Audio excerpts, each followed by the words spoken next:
Hello viewers, நம்ம இன்னைக்கு banana chips செய்கிறது எப்படிங்கிறத பார்க்க போகிறோம். நான் இதுக்கு 2 பனானா எடுத்து வாஷ் பண்ணி வச்சுருக்கிறேன்.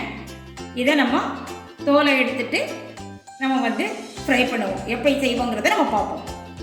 பனானாவில் லேசாக இந்த மாதிரி கத்தியால் லேசாக கோடு மாதிரி போட்டுக்கோங்க.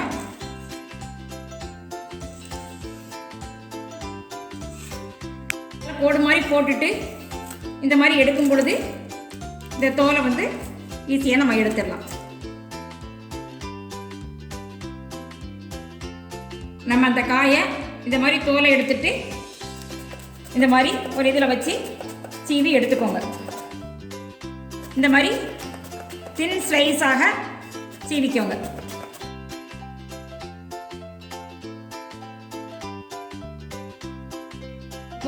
இதில் நான் தேங்காய் எண்ணெய் ஊற்றி ஆயில் ஹீட் ஆகிடுச்சு.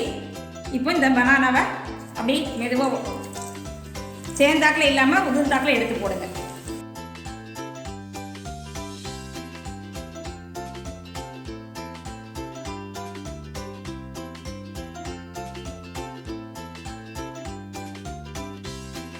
அரை டீஸ்பூன் மஞ்சள் தூள், 3/4 டீஸ்பூன் உப்பு எடுத்துருக்கிறேன். இதில் நம்ம ஒரு டேபிள் ஸ்பூன் அளவுக்கு தண்ணி சேர்த்துக்கிடுவோம். தண்ணி சேர்த்து இதை நல்லா மிக்ஸ் பண்ணிக்கோங்க. இதை இந்த ஃப்ரை ஆகிக்கிட்டு இருக்கக்கூடிய சிப்ஸில் இந்த அளவுக்கு எடுத்து ஒரு 1/2 ஸ்பூன் அளவுக்கு எடுத்து இதில் நீங்கள் சேருங்க. இப்போ இந்த மாதிரி நல்லா ஃப்ரை ஆகிடுச்சு. நம்ம இதை எடுத்து ஒரு பிளேட்டுக்கு மாற்றிடலாம். இப்போ இந்த சூடான ஆயிலில் இதை அப்படியே ஒன்று ஒன்றா அப்படியே எடுத்து போடுங்க. ரொம்ப ஹை ஃப்ளேம் இல்லாமல் மீடியமான ஃப்ளேம்லேயே இதை ஃப்ரை பண்ணுங்க.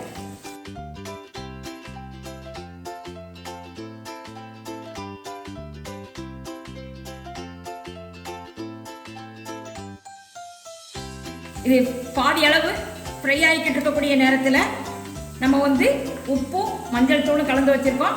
இந்த தண்ணியை நான் இதில் லேசாக ஆட் பண்ணுறேன்.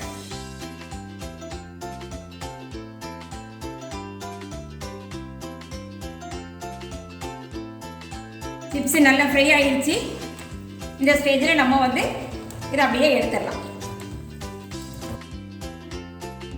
நம்ம ஈஸியான முறையில் வீட்டிலேயே பனானா சிப்ஸ் செய்கிறது எப்படிங்கிறத நம்ம பார்த்தோம்.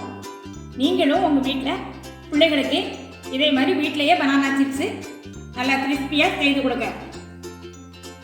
இந்த வீடியோ உங்களுக்கு பிடிச்சிருந்தா லைக் பண்ணுங்கள், ஷேர் பண்ணுங்கள், சப்ஸ்கிரைப் பண்ணுங்கள்.